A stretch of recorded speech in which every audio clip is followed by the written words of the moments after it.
Bonjour, dans cette vidéo, nous allons discuter du décalage vers le rouge, le décalage gravitationnel, et aussi de la façon correcte de définir les distances en relativité générale. Donc, l'une des prédictions les plus simples et à la fois les plus spectaculaires de la relativité générale est le fait que un photon, enfin une particule de lumière, devrait perdre de l'énergie lorsqu'elle s'élève dans un champ gravitationnel. Autrement dit, de la même manière qu'une particule matérielle perd de l'énergie cinétique lorsqu'elle s'élève dans les airs, un photon perdrait de l'énergie, c'est-à-dire sa fréquence diminuerait. Donc, c'est ce qu'on appelle le décalage vers le rouge. C'est ce qui fait, en pratique, que si une source de photons à une fréquence bien précise, par exemple provenant d'une source atomique bien connue, émettent un photon, disons, à la surface de la Terre et qu'un satellite en orbite détecte le photon qui est émis, sa fréquence dans le repère du satellite serait donc inférieure à la fréquence d'émission. Enfin, je saute certains détails ici, bien sûr. Il y a aussi le fait que le satellite est en mouvement qui pourrait changer les choses, mais disons, si le satellite était stationnaire, c'est ce qui se produirait. Donc, cet effet a été confirmé par une expérience terrestre dès 1960, l'expérience de Pande et Repka, qu'on va décrire dans quelques instants. Mais auparavant, voyons comment les choses se passent. On va supposer ici qu'on a une métrique qui est indépendante du temps, donc une espèce de régime stationnaire. On va aussi supposer que la métrique est symétrique lors de l'inversion du temps, c'est-à-dire qu'il n'y a il n'y a pas vraiment de mouvement dans l'espace-temps. Enfin, l'espace-temps ne décrit pas, n'est pas causé par un objet en rotation rapide, par exemple. Bref, on va supposer, pour simplifier, que la composante spatio-temporelle du tenseur métrique est nulle, c'est-à-dire la composante ici, ou les composantes qui ont un indice temporel, 0, et un indice spatial de 1 à 3. Donc, on suppose que ça, c'est nul. Et on va considérer la trajectoire d'un photon. Un photon, par définition, va se déplacer le long d'une ligne d'univers de longueur nulle, c'est-à-dire qu'entre deux points de sa ligne d'univers, la différentielle d'intervalle ici ou de temps propre est égale à 0. Et donc, si on écrit en toutes lettres ce que ça vaut, on a ici G00 fois dt carré, et j'ai indiqué que G00 ne dépend que de la position et ne dépend pas du temps. Les composantes spatio-temporelles sont nulles et il reste les composantes spatiales seulement, donc qui mènent à cette contribution à l'intervalle. Donc, le long de la trajectoire du photon, cette combinaison s'annule. De cette manière, on pourrait isoler la différentielle de temps et l'exprimer en fonction de la différentielle spatiale. Donc, on isole dt et on trouve cette expression ici. Alors, on voit bien sûr qu'il y a une racine carrée ici avec un signe moins à l'intérieur, mais il faut se dire que les composantes spatiales du tenseur métrique sont négatives. Donc, au fond, la racine carrée est réelle. D'accord. Maintenant, on va supposer, on va considérer un émetteur et un récepteur. Donc, schématisé sur ce diagramme ici. Donc, on a un signal d'émission, donc un photon qui est émis à un point dans l'espace-temps, donc qui a les coordonnées x, e, y. Le signal se propage jusqu'à un récepteur situé à la position R, donc qui correspond à l'événement dans l'espace-temps avec les coordonnées x, r, y. Bon. Le temps qui s'écoule, donc le temps coordonné, bien sûr, pas le temps propre, qui est nul le long de la trajectoire du photon, le temps coordonné donc, qui s'écoule entre ces deux événements donc, est l'intégrale de cette différentielle. Donc, on pourrait l'écrire comme ceci, TR, donc temps de réception, moins temps d'émission, donc c'est le temps que ça prend pour faire le voyage, serait donné par ça ici, qui est une quantité intégrée le long de la ligne d'univers du photon. Alors, j'ai supposé que cette ligne d'univers était décrite par un paramètre, qui n'est pas le temps propre, bien sûr, un autre paramètre. j'appelle lambda. Donc, j'ai le lambda d'émission, le lambda de réception, et le long de, donc le long de cette ligne d'univers, j'intègre cette quantité, qui ne dépend pas explicitement du temps, encore une fois, parce que la métrique ne dépend que de la position. D'accord. Ensuite, je considère une deuxième émission, c'est-à-dire l'équivalent d'un battement. On peut supposer qu'on a une horloge, disons comme une horloge atomique à l'émetteur qui, avec un pas régulier, va émettre un signal lumineux. Ça pourrait être aussi, ça pourrait correspondre à une période de la lumière, mais enfin, ce n'est pas nécessaire. L'important, c'est que ce soit une période intrinsèque et régulière. Donc, pensez à une horloge atomique, par exemple. Et donc, il y a un deuxième événement, donc, qui est séparé du premier au même endroit par un temps delta TE, donc différence de temps d'émission. Et il y aurait bien sûr une deuxième réception, donc un deuxième événement de réception ici au point d'espace-temps X'(RI). Et les deux réceptions seraient séparées par un temps delta TR. Donc, ce qu'on montre ici, c'est que les deux différences de temps sont les mêmes. C'est-à-dire qu'il y a la même différence de temps entre l'émission et la réception.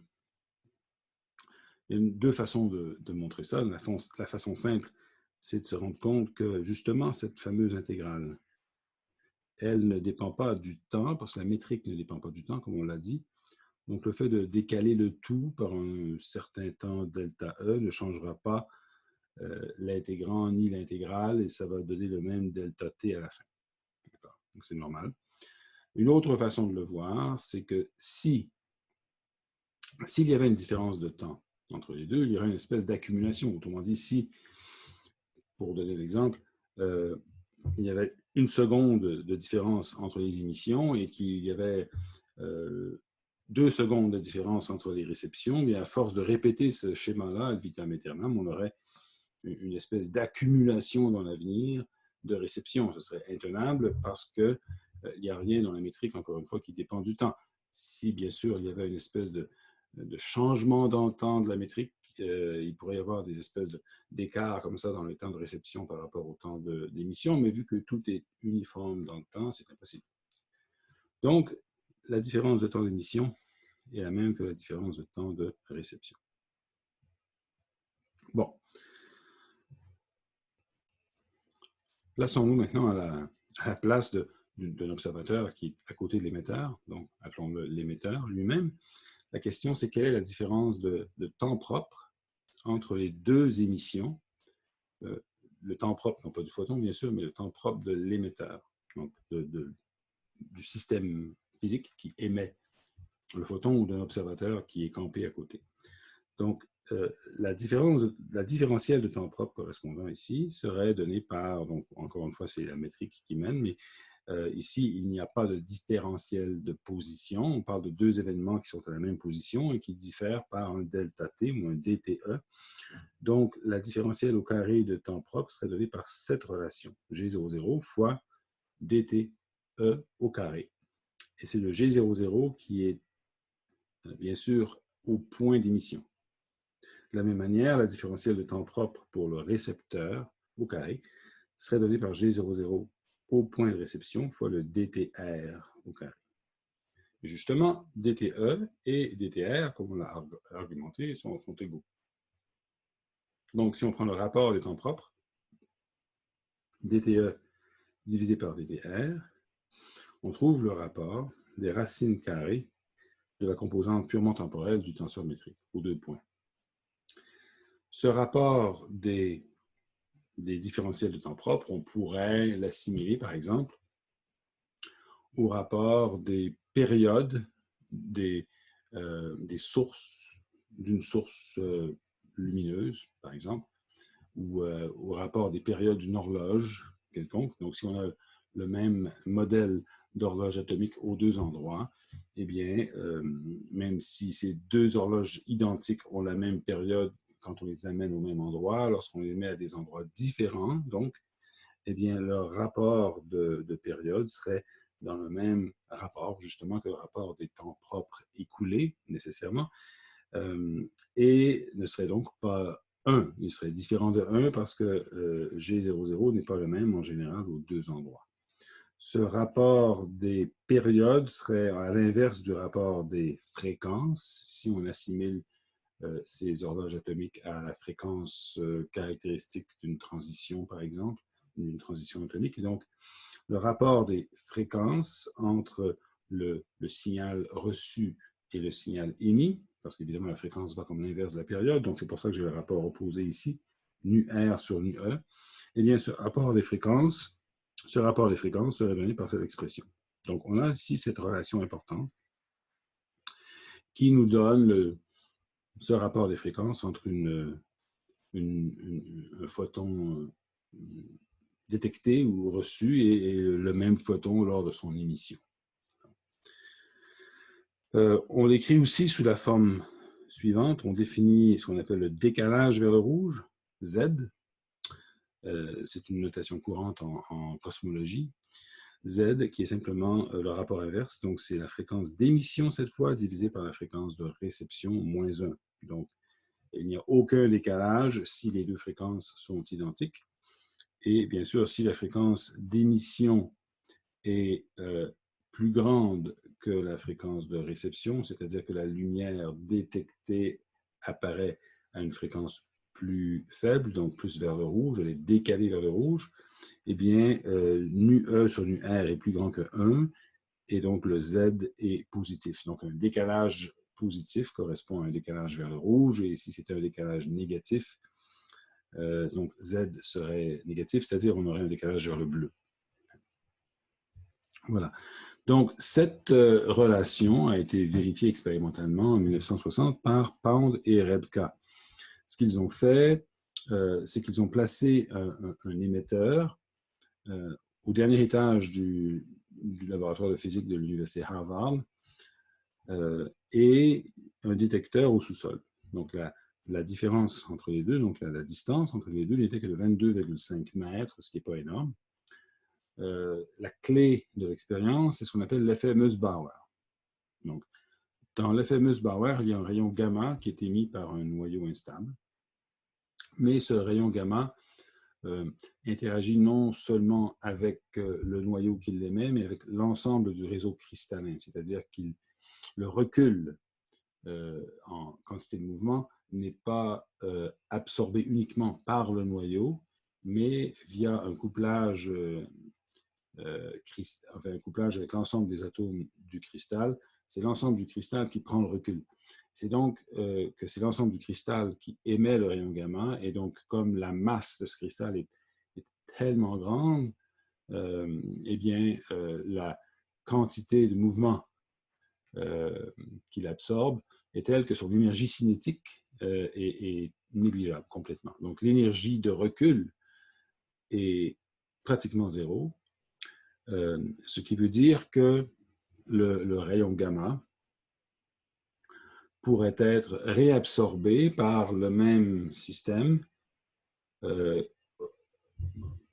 au détecteur, en quelque sorte. C'est différent avec un système dont l'énergie de recul est non négligeable. Je fais la différence. Si l'énergie de recul était non négligeable, le rayon gamma aurait une énergie inférieure. Et cette énergie inférieure, au moment d'être réabsorbée par un système comparable, eh bien, elle serait insuffisante pour justement causer l'absorption. Il faudrait que le système de réception soit en mouvement par rapport au laboratoire pour que l'absorption soit possible. Donc, en principe, cette absorption devrait être possible avec un système identique au sous-sol, sauf que, justement, ce décalage vers le rouge, qui est ici, n'est pas un décalage vers le rouge parce qu'on se déplace vers le bas, donc c'est un décalage vers le bleu, mais qu'importe.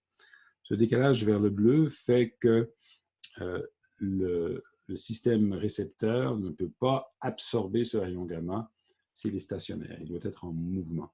Donc, par effet Doppler, donc, on peut, un effet Doppler ordinaire, donc, on peut lui permettre d'absorber ce rayon gamma. Donc, cet effet Doppler nécessaire requiert des vitesses de mouvement du récepteur qui sont qui sont très modestes. En fait, c'est ça la beauté de l'effet Mös-Bauer. Ce sont des vitesses de l'ordre du centimètre ou de quelques centimètres par seconde.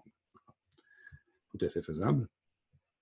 Et donc, c'est ce que Pound et Ripka ont fait. Donc, Pound était, au moment de la calibration de l'expérience, en haut du système, donc au dernier étage, et il communiquait par téléphone avec Ripka, qui lui était en bas, okay, à l'endroit où se trouvait le détecteur. Et bon, voilà, les deux s'entendaient comme ça par téléphone vieux style, 1960. C'est intéressant. Et ils ont réussi à confirmer cette formule du décalage.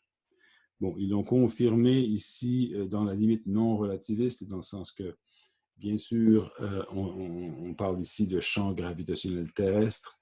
La composante G00 du tenseur-métrique est très proche de 1. On a vu dans la limite non relativiste précédemment que G00 est à peu près égal à 1 plus 2 fois le potentiel gravitationnel.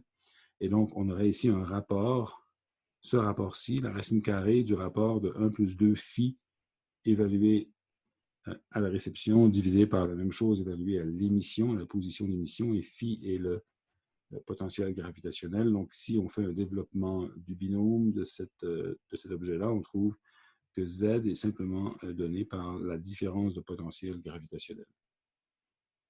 Comme ça. Et donc, ils ont réussi à mesurer l'effet, et ce qu'ils ont mesuré est en accord avec cette théorie, avec une erreur, un écart de 10%, ce qui est acceptable, en fait, pour une de ces confirmations éclatantes une des confirmations de la relativité générale. Ce 10% est très bien. Et d'ailleurs, quelques années plus tard, en 1964, Pound a répété l'expérience avec un autre collaborateur et a abaissé l'incertitude à 1%. Donc, voilà, c'est la première expérience importante ou confirmation expérimentale de la relativité générale qu'on explique dans ce cours. Le deuxième sujet de cette vidéo, c'est la définition des distances. Bon. Donc, on a dit que le principe de relativité générale stipule que les lois de la physique devraient être les mêmes, quel que soit le système de coordonnées utilisé. Et donc, on pourrait utiliser un système de coordonnées curviligne général et pouvoir décrire les lois de la physique de la même manière. Bon. Cependant, on a aussi mentionné qu'un système de coordonnées, c'est plus qu'un observateur. C'est comme une espèce de grille infinie d'observateurs. Donc, ce n'est pas quelque chose qu'on peut réaliser en pratique, n'est-ce pas? Donc, un système de coordonnées, ça demeure un objet mathématique abstrait. Par contre, on peut se poser la question, quelle est la distance entre deux points, ou qu'est-ce qu'un observateur va pouvoir observer d'une certaine situation s'il se déplace de telle manière? Ça, c'est une question, ce sont des questions importantes et ce sont des questions qu'il faut poser. Et ça n'a pas de rapport avec un système de coordonnées. Ce sont des questions qu'on peut poser indépendamment du système de coordonnées, et c'est beaucoup plus physique et beaucoup plus intuitif. Donc, une question, c'est quelle est la distance entre deux points? Donc, j'ai deux personnes qui peuvent s'échanger de l'information, des signaux lumineux, par exemple. Et la question, c'est quelle est la distance entre ces deux points-là? Okay. Et pour ce faire, on pourrait commencer par deux positions qui sont séparées de manière infinitésimale, et poser la question. Donc, comment définit-on la distance entre ces deux points? Bon, si on considère le schéma qui est ici, donc on a deux points donc, définis par des coordonnées x et x plus dx. Alors ici, j'ai mis des indices A, ce sont des coordonnées spatiales uniquement. Je suis encore dans cette espèce de schéma où je suppose que la métrique est indépendante du temps, parce que bien sûr, si la métrique dépend du temps, la notion de distance va dépendre du temps aussi. Donc là, je me mets dans une situation où la métrique est stationnaire. Je ne suppose pas nécessairement, cependant, que les composantes spatio-temporelles de la métrique sont nulles. Je suis plus général qu'à la section ou sous-section précédente.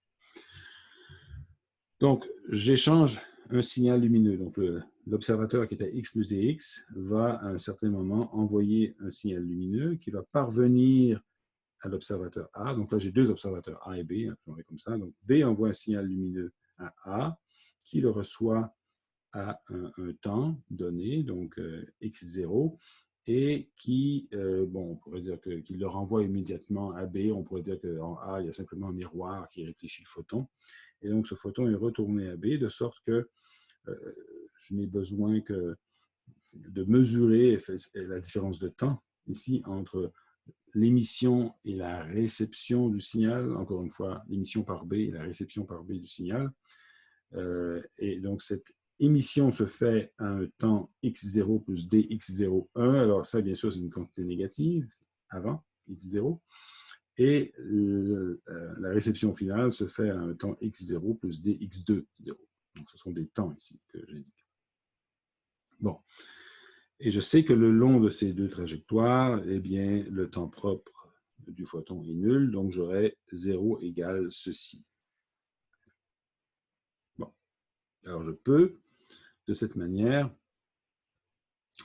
extraire la valeur de dx0. J'ai une expression quadratique en dx0. Et donc, je peux me servir de... Bon, je peux résoudre l'équation quadratique, si vous voulez. Et donc, en solutionnant l'équation quadratique, j'aurai les deux valeurs possibles, dx01 et dx02, qui sont là et là, d'accord? Parce que j'ai deux solutions qui correspondent donc à une valeur négative et positive et qui sont données par cette expression.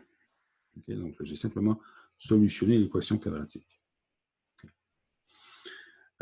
Et ensuite, je pourrais simplement prendre la différence. Donc, celles-ci, ce sont des différences de temps. Je prends la différence de temps, je divise par 2, et ça me donne, par définition, ce qui serait la distance entre ces deux points-là.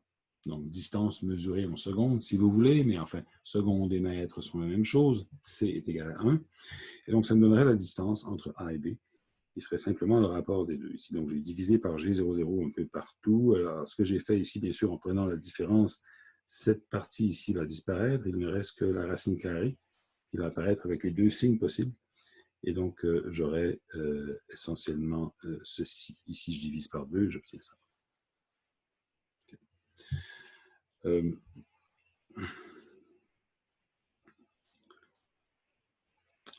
Donc, façon différente d'écrire la même chose. L'élément de distance, bon, je parle ici de la distance au carré, parce que donc, j'essaie de définir une espèce de métrique purement spatiale. L'élément de distance au carré serait donné par cette relation que j'ai simplement mis au carré, ou, réécriture encore une fois, ceci. Bon, qu'est-ce qu'il faut en retenir? C'est que dans ces circonstances où la métrique ne dépend pas du temps, je pourrais définir un tenseur métrique effectif qui est purement spatial et qui ne fait pas intervenir le temps du tout. Ce tenseur métrique effectif me permettrait de calculer les distances spatiales seulement, donc je pourrais l'appeler gamma AB, avec les différentiels de coordonnées spatiales seulement. C'est pour ça que j'ai des indices A, B, C, etc., qui sont au début de l'alphabet, parce qu'ils prennent les valeurs 1, 2 et 3, et non pas la valeur 0. Donc, et la valeur de ce tenseur métrique spatial est donnée par ça ici. Donc, si je n'ai pas de composante spatio-temporelle dans le tenseur métrique, donc si ces objets-là sont nuls, à ce moment-là, la métrique spatiale est simplement donnée par la partie spatiale de la métrique complète, sauf pour le signe, bien sûr. Signe opposé, parce que la partie spatiale apparaît avec un signe négatif dans la métrique de l'espace-temps. Si j'ai, au contraire, des composantes spatio-temporelles, et donc quelles sont les circonstances dans lesquelles je pourrais avoir des composantes spatio-temporelles dans le tenseur métrique. Ce serait par exemple si j'avais des coordonnées qui décrivent système en rotation, par exemple, tout ce qui change de signe quand je change le signe du temps. Donc si j'ai un système en rotation et que je change le signe du temps, il tourne dans le sens contraire, donc ce n'est pas équivalent à ce que j'avais avant, donc c'est une des circonstances clés où ces composantes spatio-temporelles seraient non nulles. Et dans ce cas-là, donc la distance ou la métrique spatiale serait affectée par ces composantes spatio-temporelles. On verra un exemple dans un chapitre ultérieur, donc quand on traitera des trous noirs en rotation. Voilà, donc la prochaine étape sera dans la prochaine vidéo la démonstration ou la dérivation plutôt des équations d'Einstein qui décrivent le champ de gravitation lui-même. Un gros morceau. Donc, à la prochaine.